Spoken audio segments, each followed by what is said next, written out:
जय हिंद। मैं जयंत कुमार। चलिए आज हम लोग इस वीडियो में देखेंगे साइंस का मोस्ट इम्पोर्टेंट क्वेश्चन। दोस्तों जो 27 नवंबर को एग्ज़ाम हो चुका है उसी के आधारित पर जैसे कि 28 नवंबर और आगे के एग्ज़ाम के लिए जैसे कि इस क्वेश्चन को लेकर आए हैं। तो चलिए देखते हैं हम लोग पहला नंबर क्वेश्चन।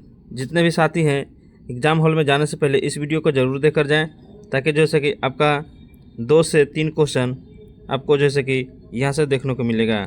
तो चलिए देखते हैं पहला नंबर क्वेश्चन। पहला नंबर क्वेश्चन कह रहा है कि मनुष्य की आंख में प्रकाश के अपवर्तन हेतु मुख्य भाग कौन सा है। मोस्ट इम्पोर्टेंट क्वेश्चन है।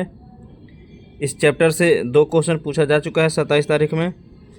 तो आपको बताना है कि इसका आंसर क्या हो जाएगा। तो इसका जो आंसर हो जाएगा कॉर्निया हो जाएगा। क्या हो जाएगा? कॉर्निया। चलिए आगे बढ़ते हैं, अगला क्वेश्चन देखते हैं। अगला क्वेश्चन कह रहा है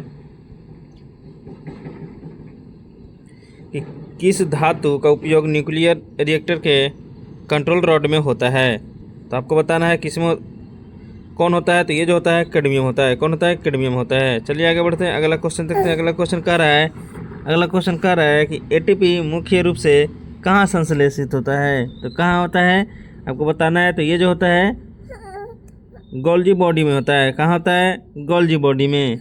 चलिए आगे बढ़ते हैं, अगला क्वेश्चन देखते हैं। अगला क्वेश्चन कह रहा है कि pH 3 वाला विलयन किस प्रकृति का है। तो आपको बताना है कि किस प्रकृति का है।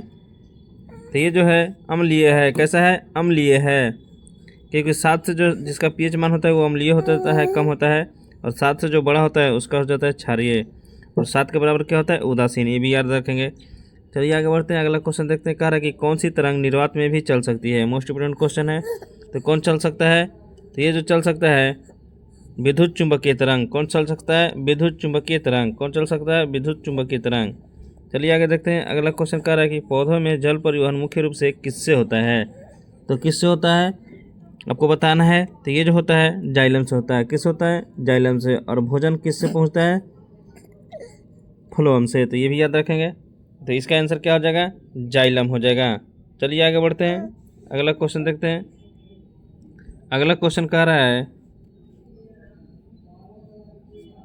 कि किस गैस का उपयोग रेफ्रिजरेटर में होता था अब प्रतिबंधित है। तो आपको बताना है। तो ये जो होता था क्लोरोफ्लोरोकार्बन। ऑप्शन बी को राइट करेंगे और आगे बढ़ेंगे। चलिए आगे बढ़ते हैं, अगला क्वेश्चन देखते हैं। अगला क्वेश्चन क्या कह रहा है? अगला क्वेश्चन कह रहा है कि मनुष्य के हृदय में कितने कक्ष होते हैं। तो कितने कक्ष होते हैं आपको बताना है। तो ये जो होता है 4 गो होता है। कितना होता है? 4 गो, यानी 2 जोड़ा होता है। चलिए आगे बढ़ते हैं, अगला क्वेश्चन मोस्ट इम्पोर्टेंट क्वेश्चन है। कह रहा है धातु का कौन सा गुण है। आपको बताना है कि धातु में कौन सा गुण है। तो ये जो है तन्य है। कौन है? तन्य है। चलिए अगला क्वेश्चन देखते हैं। अगला क्वेश्चन कह रहा है कि न्यूटन के प्रथम नियम को क्या कहा जाता है। तो आपको बताना है कि न्यूटन के प्रथम नियम को क्या कहा जाता है। तो ये जो कहा जाता है जड़त्व का नियम कहा जाता है। क्या कहा जाता है? जड़त्व को। याद रखेंगे। चलिए आगे बढ़ते हैं, अगला क्वेश्चन देखते हैं। अगला क्वेश्चन कह रहा है, अगला क्वेश्चन कि डीएनए का हबल हेलिक्स मॉडल किसने दिया। तो किसने दिया आपको बताना है। तो ये जो दिया है वाटसन और क्रिक ने दिया है। किसने दिया है? वाटसन और क्रिक ने। इसका ऑप्शन जो है कि ए राइट हो जाएगा। चलिए आगे बढ़ते हैं, अगला क्वेश्चन देखते हैं। अगला क्वेश्चन कह रहा है कि कार्बन का कौन सा भाग जो है,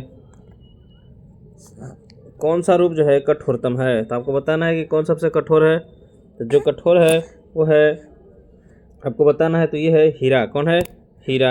ऑप्शन बी राइट हो जाएगा। चलिए आगे बढ़ते हैं, अगला क्वेश्चन देखते हैं।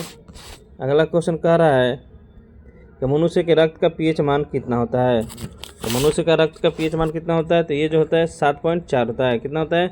7.4। याद रखेंगे। ऑप्शन सी राइट हो जाएगा। चलिए आगे बढ़ते हैं, अगला क्वेश्चन देखते हैं। अगला क्वेश्चन कह रहा है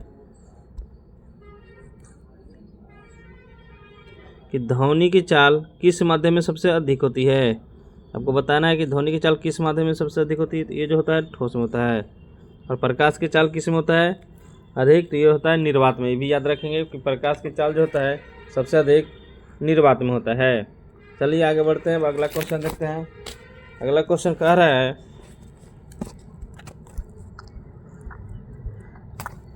कि आरएनए में कौन सा शर्करा पाया जाता है। तो आपको बताना है कि आरएनए में शर्करा जो पाया जाता है कौन सा पाया जाता है।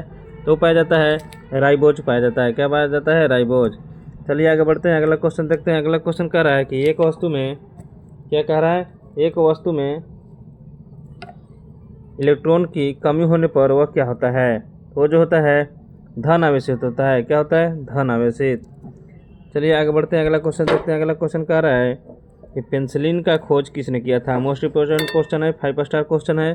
ये जो किया था फ्लेमिंग ने किया था। किसने किया था? फ्लेमिंग ने। आप लोग जैसे कि एनसीईआरटी का फ्लेमिंग का दाएं और बाएं हाथ का नियम जैसे कि पढ़ के जरूर एग्जाम में जाइएगा। तो देखिए एल्युमिनियम किस अयस्क से प्राप्त होता है? मोस्ट इंपोर्टेंट क्वेश्चन है। तो किस से प्राप्त होता है? तो ये होता है बॉक्साइट से। ये भी याद रखेंगे, 5 स्टार क्वेश्चन है।